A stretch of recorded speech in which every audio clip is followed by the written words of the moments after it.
Hello and welcome to Flint Hills Briar. I'm Gareth. Same spot I was in the last video. My campsite here in the Flint Hills of Kansas. Here a few days before St. Patrick's Day. Equinox is less than a week away.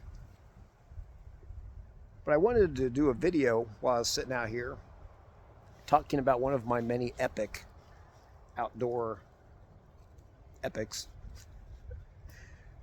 Kind of dodgy, interesting situations I've been in over the years. And the reason I mentioned something in a video a while back, and Pat, Paladin Piper, made some comment about the number of epics that I'd experienced and how he and his wife had similar interesting experiences, and it gave me the idea to do videos talking about some of my epics. I'll try not to repeat any of these. I honestly kind of forget if I've talked about some of these before. But anyway, here goes. Sorry if I'm repeating myself. But I'm having some ruins of Windsor in my Brigham Mountaineer Rhodesian. But so this epic was back. It was actually 20 years ago this summer.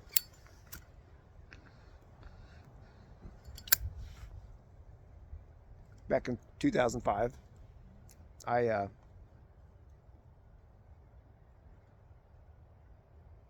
went out to Colorado with my sister. She had maybe a year left or so at K-State at the time. I had graduated and I'd gone off down to Alabama with the Franciscan Missionaries of the Eternal Word, that sort of thing. And I was back from when I was a postulant. And anyway, that summer we went out to Colorado, and we were in the San Juan Mountains, which are down the southwest part of the state. And in between Durango and Silverton, there's a group of mountains that surround this basin called Chicago Basin. And it's fairly remote, and usually you can hike there. You can park somewhere along the highway. There's probably I guess there's a trailhead there somewhere, and you can hike in. That adds like another 14 miles or something round trip. Or what most people do, they ride the Durango-Silverton narrow gauge railroad.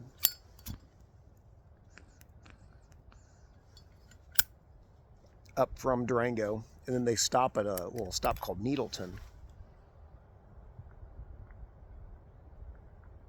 And it's a place, there's no roads there, there's a railroad, but and you get off there, and then you have to hike about 7 miles up into Chicago Basin.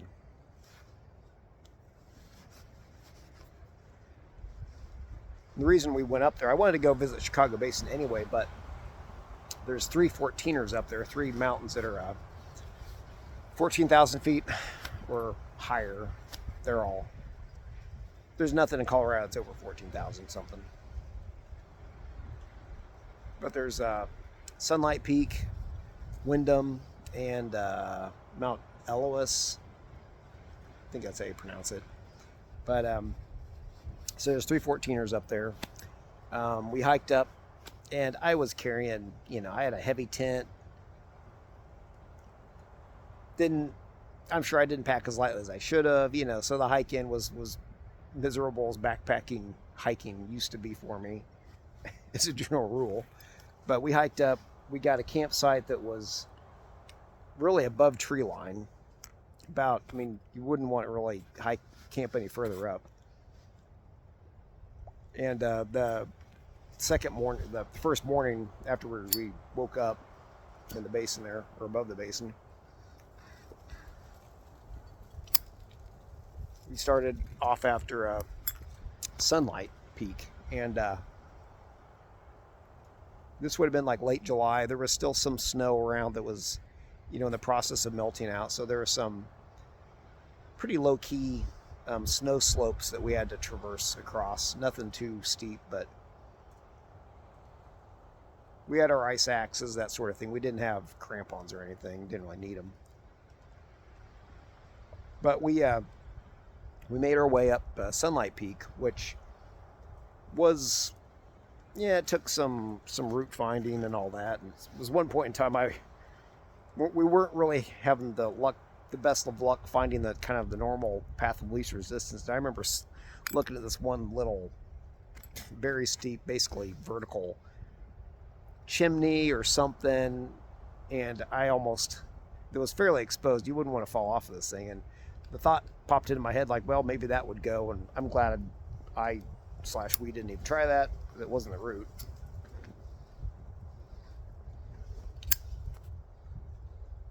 But anyway, we eventually got to the top, and I wish I could edit this with like pictures and all that, but the whole video editing thing, my software is like, last time I tried a while back, like the files wouldn't even work with the software, so I'm not going to be adding pictures of this. But the summit of this mountain is very exposed. It's basically like a big boulder. It's kind of like a pile of boulders, the back of which, one side of it's easily climbable. The other side of it you wouldn't want to fall off of, because you're going to fall a good ways. So we get up there. My sister kind of scrambles up to the top and reaches over and touches the summit boulder. I climbed up on top of the summit boulder, stood up on it, and then had to get back down off of that. But anyway, so we climbed Sunlight Peak, and Mount Windom is on the other side of this kind of upper basin, above Chicago Basin. So it's next to Sunlight Peak. And, we had climbed up this cirque or whatever. It took some effort. We were tired from the hiking and all that sort of thing. So we definitely wanted to knock off Windom Peak if we could. And we're on our way down Sunlight Peak. And I could see off to the southwest, and this was in the monsoon season, when the thunderstorms roll in basically every afternoon.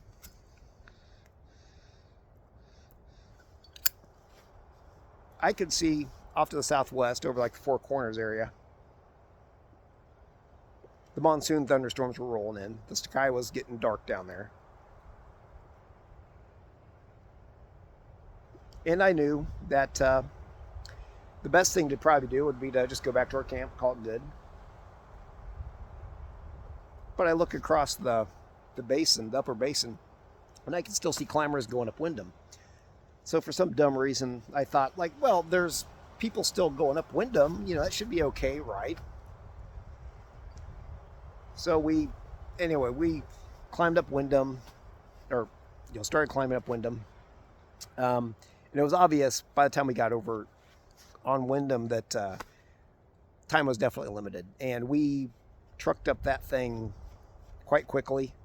And I remember I got to the summit, which is almost like this kind of like cuboid rocks, the boulders up there, smaller than Sunlight Peak. But I pretty much just tagged the top boulder with my hand and turn around, I was gonna head down, and my sister wanted to stop and sign the summit register. Some 14ers have summit registers, some don't. But I'm just kind of okay, whatever. But we need to go because the thunderstorms are coming. So we head down the mountain, and we get to this. There's kind of like a shoulder, sort of that it levels out a bit, and then you kind of drop off that and head back down to the basin. And once we were there, the sky was looking dodgier, and as I walked over, I had both of our ice axes strapped onto my pack, and as we kind of went over this very mild, gradual little hump, I could hear the ice axes buzzing on the back of my pack from the static electricity that was building up on that spot. And it's one of those things I had heard of happening, but sure enough, I don't know exactly what it is about the static electricity and what it does to the ice axes, but they were making a buzzing sound, which freaked me out, freaked us out. So I'm like, bleep, we better, like, we're going to get hit by lightning. So I throw the pack off, throw my trekking poles. My sister dumps her pack and her trekking poles. And we got off of this bit of a shoulder to try to find some place that had a little bit of shelter. And we're high up on a mountain, so there's really not much shelter to be found anywhere. We found a spot where there was like a rock that we could kind of sit up. It was on a slope. We could kind of back up against this rock, which offered a little bit of protection to us. And we sat there as the storm starts rolling in, and it started hailing and raining, and there wasn't any lightning that struck, but I mean, we're cold because we're getting rained on. My sister, I think, was actually wearing like a cotton button-up shirt. She said that she learned that afternoon not to wear cotton when out in the mountains anymore.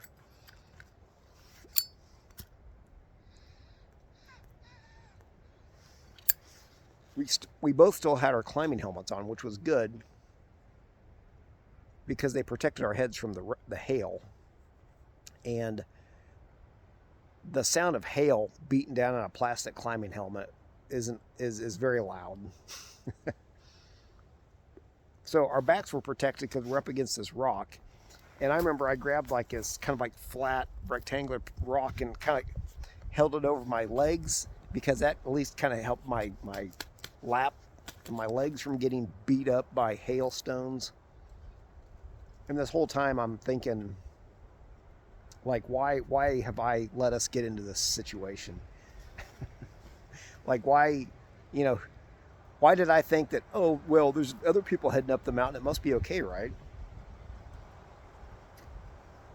And we're cold, it's still raining, and it's, the storm has not moved on yet. And I'm like really hoping that I had not gotten my sister into what might prove to be a fatal situation.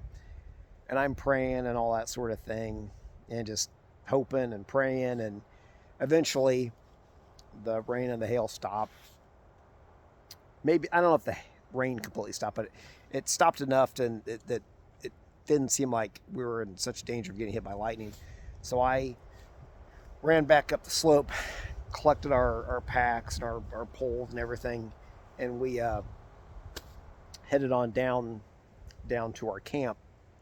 And we got back to our camp, and then it proceeds to like rain for like the whole rest of the afternoon and that evening.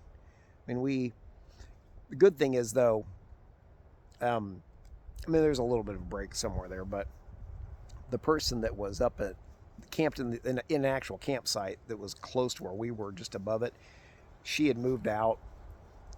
She had left, so we moved our tent and everything down there, so we actually had a decent camping spot.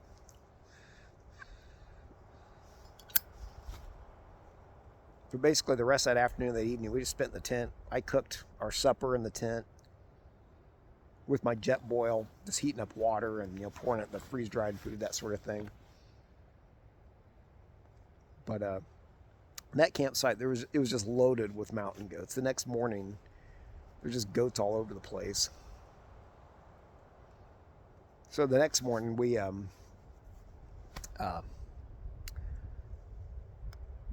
wanted to climb up Mount Elois, which is up there, up above Chicago Basin also, but it's a little bit, you have to, Sunlight and Windom are close together. Elois is kind of off in its own little area.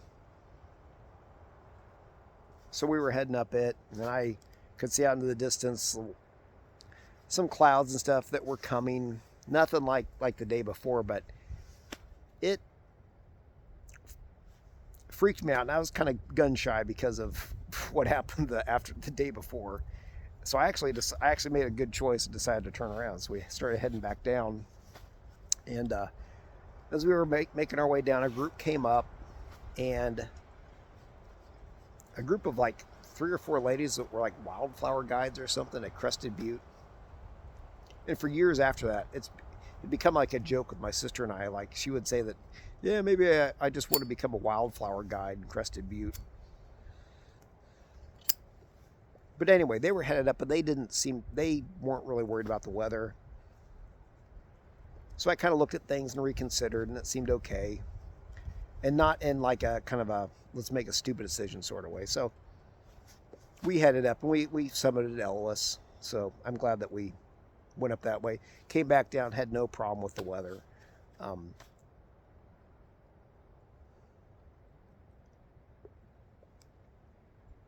I don't know. Well, maybe that's the night. Maybe it was that night where it started raining. Yeah, it doesn't matter. But anyway, we had a good trip. But yeah, getting stuck up on Windom in that monsoon thunderstorm was not good. Not a good idea. But it's one of those things. We put in all this effort and planning and getting there, riding the train, hiking up, all this stuff. We're up there. I wanted to knock this mountain off, Windom, and not that that should ever motivate you to chance something that that you know is a bad idea. But we managed to live to tell the tale. And like I said, if I've told this story before, I'm sorry. I'm repeating myself, but that just really, I learned a good lesson with that.